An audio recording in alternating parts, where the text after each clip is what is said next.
बाटो त अब हरेक दार्जिलिङ हरेक कुनामा यस्तै हो बाटो त पहिले त यस्तो झऱ्यो चाहिँ हाम्रो लास्ट टाइम चाहिँ हो के दामी दिन भएको यहाँतिर त अन्त साह्रै घाम लाग्थ्यो है अन्त माथि त 5 मिनट घाम लाग्छ 5 मिनट धुम्म 5 minute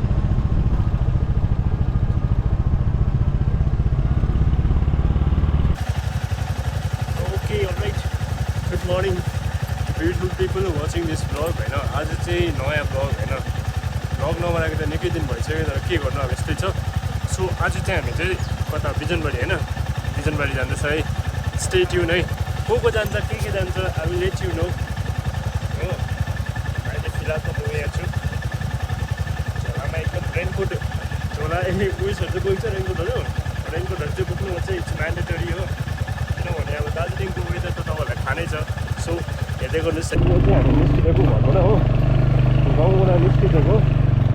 so we are heading towards Bijanbari अन्त यो चाहिँ हाम्रो गाउँको रोड चाहिँ हल्का यस्तै छ है यो त केही होइन अब अगाडिको पहिरोको बाटो हेर्नुहोस् न खोज्नु त पहिरोको बाटो चाहिँ यो त केही होइन चलाएको लागि होइन कति यस्तो बाटो त अब हरेक दार्जिलिङ हरेक कुनामा यस्तै हो बाटो त पहिले त यस्तो झऱ्यो चाहिँ हाम्रो लास्ट टाइम चाहिँ हो आधा सोधिसकेको छैन अझै पनि छ हो यहाँ मुनिपट्टि सो यति भन्दै लावाला चाहिँ हामी चाहिँ आइपुग्यौँ सिंहबारी है सिंहबारी आइपुग्यौँ रोपे आइपुग्यौँ हामी चाहिँ बल्लावाला हो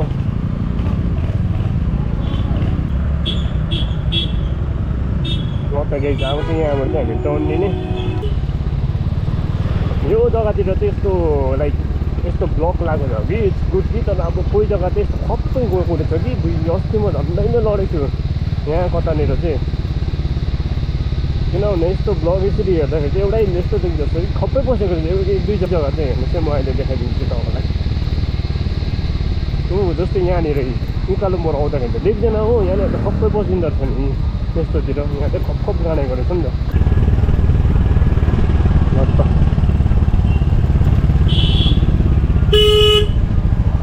हर्न चाहिँ लाउँदै हिँड्नुपर्छ यहाँतिर चाहिँ किनभने बाटो सानो छ हो साँगुरो छ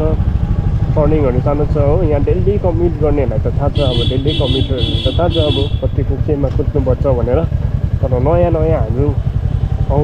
आउँछ हामीलाई जस्तो हामी पनि नयाँ हो यो बाटोको लागि किनभने हामी प्रायः त्यस्तो हिँड्दैन नि त हामीलाई थाहा हुँदैन कुन चाहिँ ब्लाइन्ड स्पोट हो भनेर त्यही भनेर चाहिँ होइन हर्न लाउँदै हिँड्नुपर्छ गाइस हो हरेक टर्निङमा चाहिँ हर्न लाउँदै एकदम पेट्रोल तुर्ने होइन के तुर्ने होइन हो हर्न चाहिँ लाउँदै हिँड्नुपर्छ डेली कुद्नेलाई त थाहा हुन्छ नि त अब कुन चाहिँ टर्निङमा चाहिँ के हुन्छ कुन चाहिँ टर्निङमा चाहिँ कहाँबाट गाडी देख्छ भनेर हो त्यस्तो आइडिया छैन हामी वेदर त कहाँबाट हिँडेको हाम्रो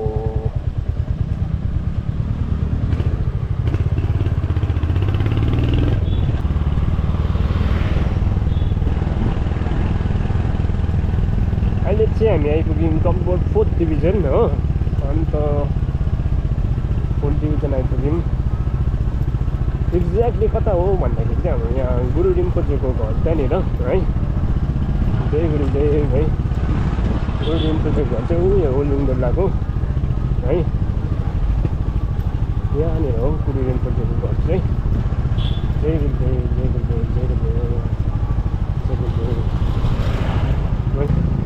के दामी दिन भएको यहाँतिर त अन्त साह्रै घाम लाग्थ्यो है अन्त माथि त 5 मिनट घाम लाग्छ 5 मिनट धुम्म 5 मिनट पानी यस्तो भइदिइहाल्छ यो ओह्रालो गयो भने चाहिँ बनाउस लेक है जामुनी पऱ्यो छ बनाउस लेक सिङ्लाहरू है उताबाट गयो भने चाहिँ त्यो मिनी स्काइवक पनि त्यहीँ हो है बनाउस लेकको सिधै ओह्रालो गयो भने अर्को रुट गयो भने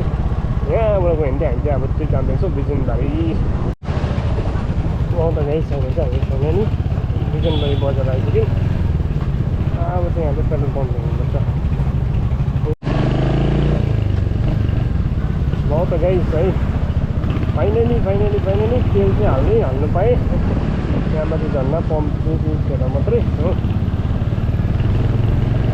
गरम भयो उताबाट चाहिँ बाटो छैन अलराइट गाइस अहिले चाहिँ हामी आइपुग्यौँ बिजनबारीको कहाँनिर हो यो भन्दाखेरि चाहिँ टी रिभर रिसोर्ट भन्ने रहेछ हो अन्त यहाँ चाहिँ 100 रुपिस इच अरे यहाँ स्विमिङ पुल अन्त अरू खाएको चाहिँ के कसो याद भएन अन्त अहिले चाहिँ हामी आइपुग्यो भाइब्स चाहिँ दामी छ है पूर्ण राईको गीतमा हो लु अनुज जान्दैछ दामी रहेछ जग्गा चाहिँ हो म देखाउँछु तपाईँहरूलाई होइन यस्तो रहेछ नि यहाँबाट चाहिँ लु लु लु लु यो मान्छे चाहिँ जाने रहेछ यहाँबाट चाहिँ खोला रहेछ अम्बो खोला पनि ठुलै रहेछ नि त यस्तो रहेछ यहाँ हल्का सेल्फ स्पोर्ट रहेछ होइन ऊबाट चाहिँ बेबी हेर्को रहेछ